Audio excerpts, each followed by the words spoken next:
مقام في الذرى صعب المنال، بلوغ رقيه شبه المحال، رافع دون رفعته الثريا، ودون بهائه بدر الكمال. الحمد لله والصلاة والسلام على رسول الله، اما بعد. از ابو هریره رضی الله عنه روایت است که پیامبر خدا صلی الله علیه و سلم فرمودند: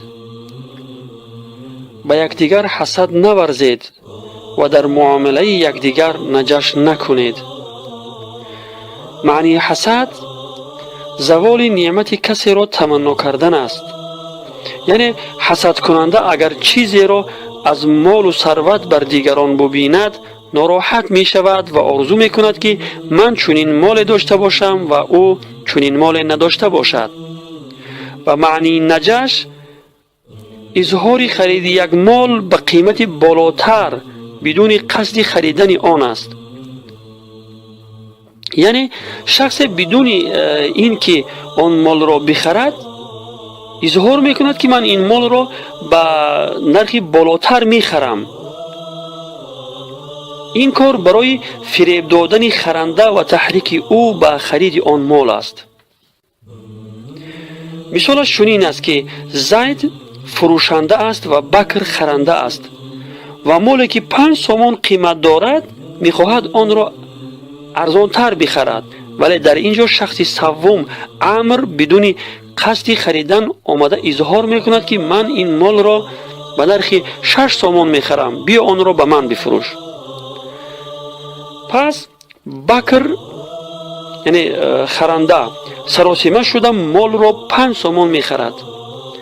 انا همین کار شخص سوم یعنی کار عمرو را نجش میگویند و عموما این کار با مصلحت فروشنده صورت میگیرد. در دوام حدیث پیامبر خدا صلی الله علیه و سلم میفرمایند: نسبت به هم کینه نداشته باشید و به همدیگر پشت و با یکدیگر قطع رابطه نکنید، یعنی قهری نکنید و بر خرید و فروش دیگران خرید و فروش ننمایید. یعنی به اصطلاح مردمی ما سودای یکدیگر را نزنید.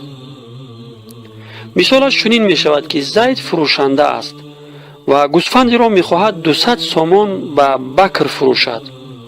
در اینجا شخصی سوم یعنی عمرو آمده سودای اینها را می زند.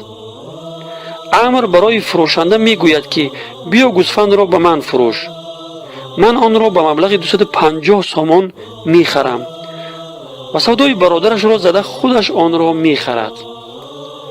یا اینکه به خرنده می گوید که من چنین گوسفند را به نرخ ارزانتر می فروشم، یعنی 150 سومان می فروشم، بیا از من آن را خریداری کن. عمرو سودای اینها را زده خودش سودا می کند. در دوام حدیث پیامبر خدا صلی الله علیه و سلم می فرمایند: بندگان خدا و برادران همدیگر باشید. مسلمان برادر مسلمان است، به او ستم نمی کند و یاری او را ترک نمی کند. تقوا اینجاست. پیامبر خدا صلی الله علیه و سلم با دست 3 بار به سینه مبارک خود اشاره فرمود. برای شخص مسلمان همین اندازه از شر و بدی کافی است که برادر مسلمان خود را تحقیر و توهین نماید. تمام حقوق یک فرد مسلمان بر مسلمان دیگر حرام است: خونش، مالش و ناموسش. روایت مسلم. برادران و خواهران عزیز، ما که دعوا میکنیم که پیامبر خدا صلی الله علیه و سلم را دوست می‌داریم، پس چرا با این سخنان گوهرباری پیامبر خدا صلی الله علیه و سلم عمل نمی کنیم؟ با همدیگر حسد می‌ورزیم، با برادران ایمانی بلکه با برادران نسبی خود بدرفتاری میکنیم و قهری مینماییم. با برادرانمون ستم میکنیم و یاری آنها را ترک میکنیم.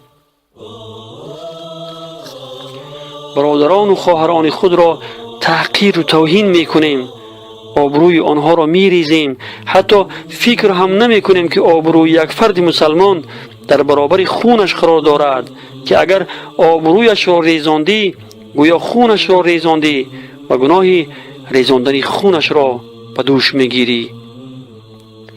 الله متعال همه ما را توفیق عمل کردن به این سخنان گوهربار پیامبر خدا صلی الله علیه و سلم گرداند و همه ما را از جمله نجات یافتگان و رستگاران و کامیاب شدگان بگرداند.